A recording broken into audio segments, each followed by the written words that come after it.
far too long, I've had to deal with audio that just had a lot of noise in it. Now, the reason was because the microphone that I was using, the Rodecaster, just required a lot of gain. I was using the Scarlett Solo as my audio interface, and it just didn't produce a real clean gain. So when I got into the market for another audio interface, I kept coming back to this, the Rodecaster Pro. It costs more than the other audio interfaces I was looking at, but I think after watching this video, you'll understand why I made this purchase. The Rodecaster Pro is a great looking piece of equipment. It's pretty simple to unbox and get hooked up, and you can get recording almost instantly. Just like with any purchase, you never know whether the purchase is going to be worth it until you actually make the purchase and start trying it out. There's very few places where you can just go and try equipment like this out to see if it's something you're going to like, or rather you think it's worth the money. So in this video, I'm going to tell you everything I know about the Rodecaster Pro so far, and whether or not I think it was a smart buy or a waste of money.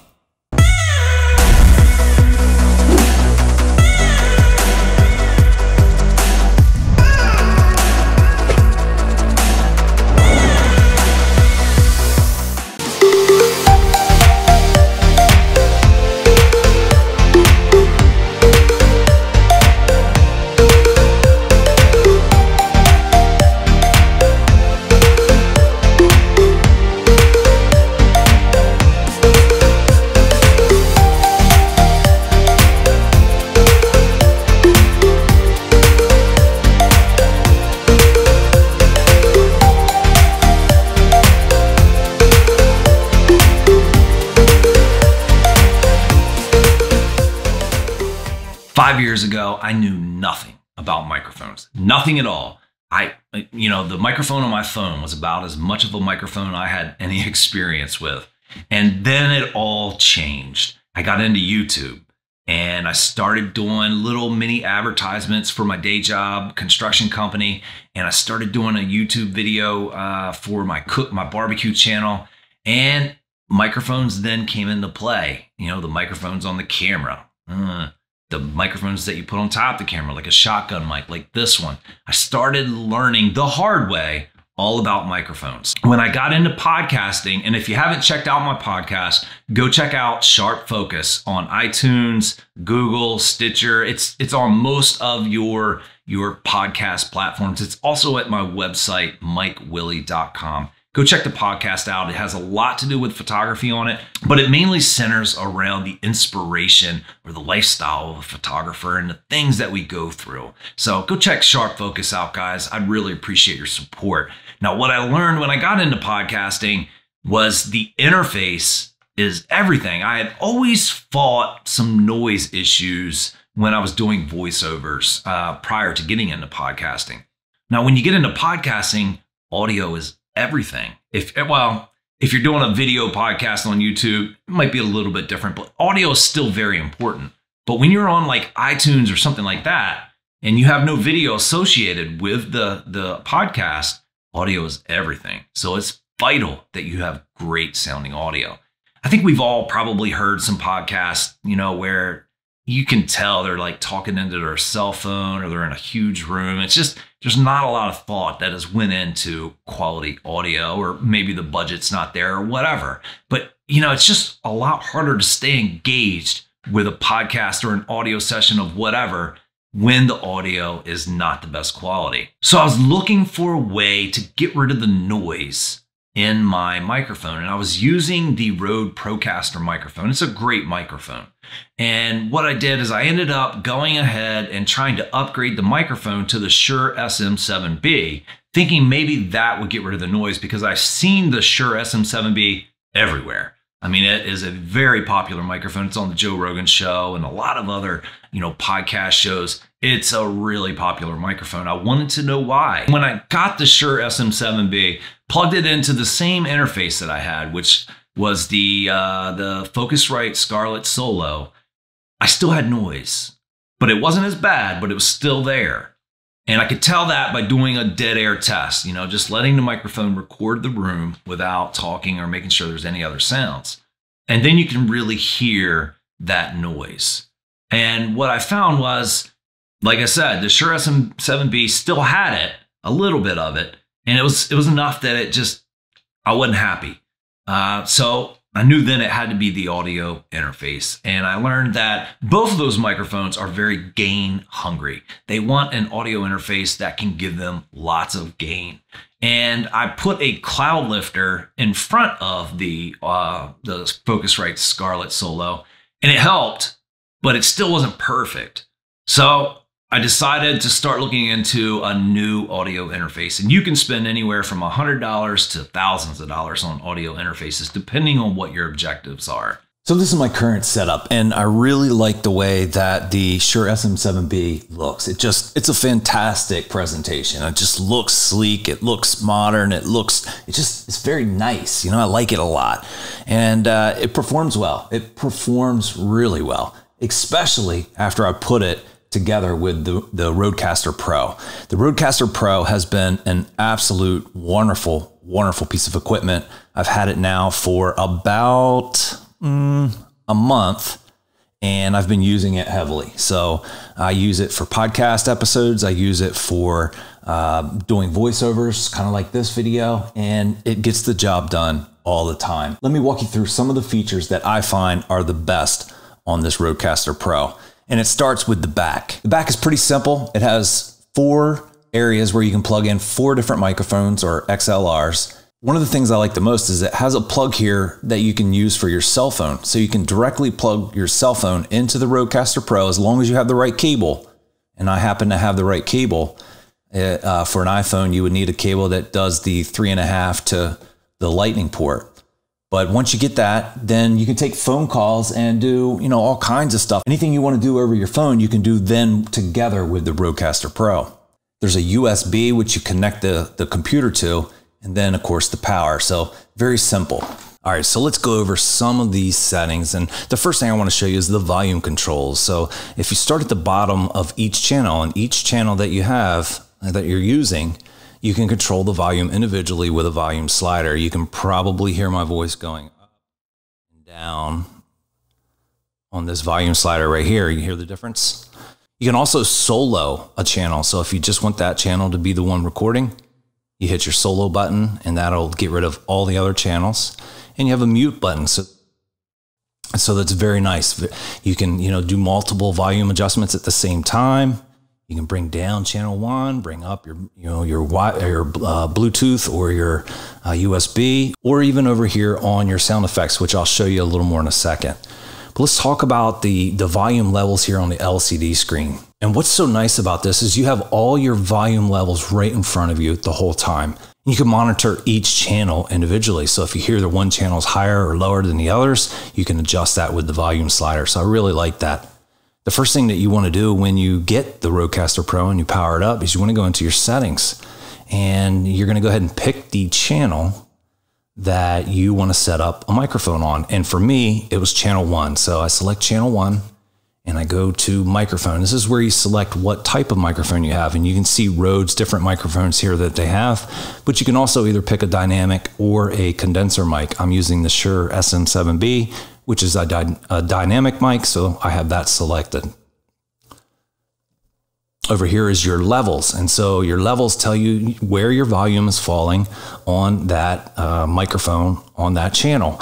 And you can see it kind of wants you to be right between those green bars, the one on the top and the one on the bottom. And when you're in that area, you have a pretty good, you know, level when it comes to your audio. If you're behind the green bars, like if you're over here and you're just barely getting to the green bars, then you increase your level here until you get the volume in the middle of those bars or close to it. Same thing if you were too loud, you would decrease the level and that would bring your audio down. You can also apply phantom power as needed. And now you go into some voice settings. So this is, I think, where this Rodecaster Pro really shines, in my opinion. You can go into tone and pick the tone of the voice, you know, of the sound of the voice that you want to have. So I have a deep tone selected, and you can hear the difference now with a medium tone selected. You should hear just a little bit different, you know, a sound on the voice, and then a high audio or a high pitch or, you know, a high tone for that channel. And each channel you can do, you know, its own specific settings. So I like deep, so I'm going to stay with that. And now you can go to strength. Strength is just a little more enhancement on your voice. And I picked a medium strength, and you can see the difference here with a soft strength. That's what this sounds like. So now we'll go to a strong strength voice, and that's what this sounds like. So you have to play with that a little bit, do some recording, some monitoring, seeing what sounds best with your voice. I like the medium, so that's what we're going to stick with. And so you back out of there, and you can go to advanced. Advanced is probably one of my favorite parts of this Rodecaster Pro. Down here at the bottom, you have processing. That turns everything on or off. So right now, everything is off. I turned all of the processing for my voice on this microphone off. I can turn it back on by clicking that. Now, I have come to found that I like, you can hear the difference in my voice, I'm sure, as I'm changing those, but I like all of them on. I think they all do an excellent job. I've spent hours and hours and hours trying to learn how to edit vocals for voiceovers, podcasts, and doing all these things in Adobe Audition. And I've gotten pretty good at it, but this makes it so easy. With the toggle of a button, I now have a compressor, and you can hear the difference in that. Just a toggle of that button. And in Adobe Audition, you can put the effect on the voice, but then you have to adjust the settings to get it where you want it. And if you're not an audio engineer or sound engineer, it can be very tricky. And I'm not, so it's been tricky for me to learn. This makes it so simple, and here you can hear the De-Esser. So Sally sells seashells on the seashore, and that does a good job with getting rid of the S's. Sally sells seashells on the seashore. You can hear the difference there. And ducking, here's ducking with the effect on, and then we'll turn it back off, and you can hear that difference. High pass filter is a great one. I use that on Adobe Audition, and here you can hear the difference there with the high pass filter on, and now with the high pass filter off. Noise gate is vital to having great audio, and I'm not going to get into the specifics of what each one does. I'll let you look those up, but play with them till you get the buttons selected, the effects selected that you want to make your voice sound the way that you want it to. Down at the bottom here, the Affix advanced processing, it has the exciter, and this just kind of adds a little bit of a nice pitch, a nice effect to your voice. You can hear it with it on, and now again with it off. And the big bottom is just that. It's going to give you some nice deep bass tones, and so you can hear that, and my voice is kind of suited for that, so I'd like to keep that, and back with it off again. And so here again, no effects.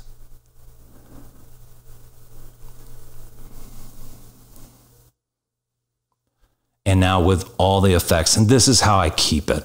And so that's what you do. You go through each channel and you set it up for, whatever effects you want to have on each channel. And it makes it really nice. So you can really tailor in each person on each channel or each device to get that perfect audio. Now here you can see you can adjust the volumes for the headphones for each channel, and you have a master volume adjustment. The sound effect buttons, which are controlled by this slider and this solo button, are as such, and you can program these very easily through the app that you download onto your computer. My podcast intro, my podcast outro, and then the other sound effects. I have not done anything with these.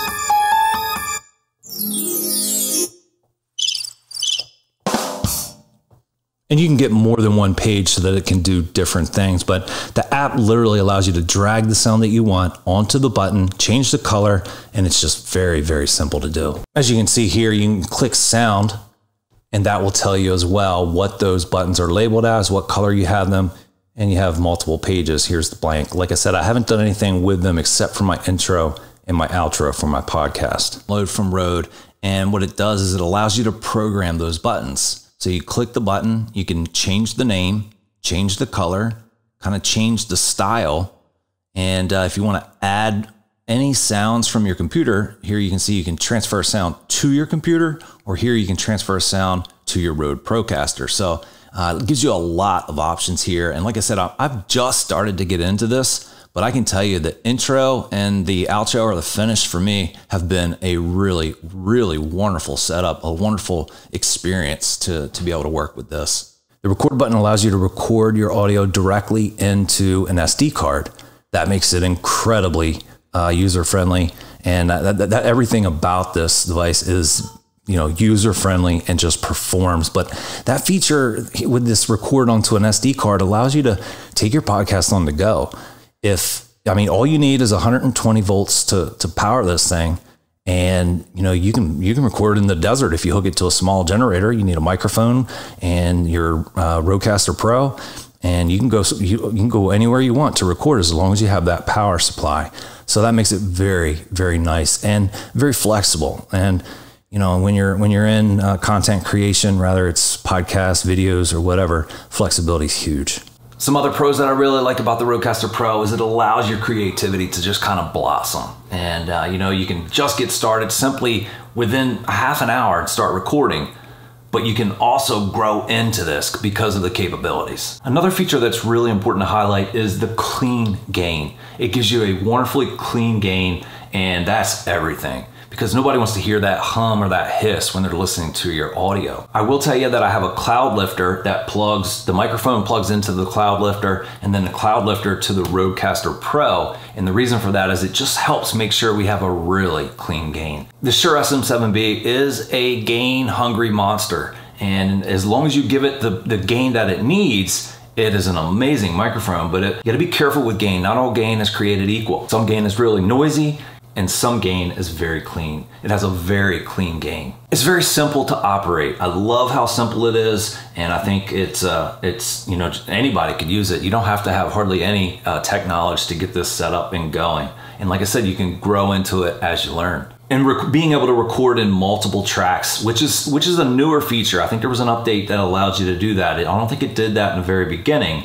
but it does now, and that's really awesome. There is one con. And it's not to be picky, because I think the layout is beautiful. I love the colors. I love the operation of it. I love the general build, the design, the angle. You know, it's a really nice setup. However, there's a lot of extra space in here.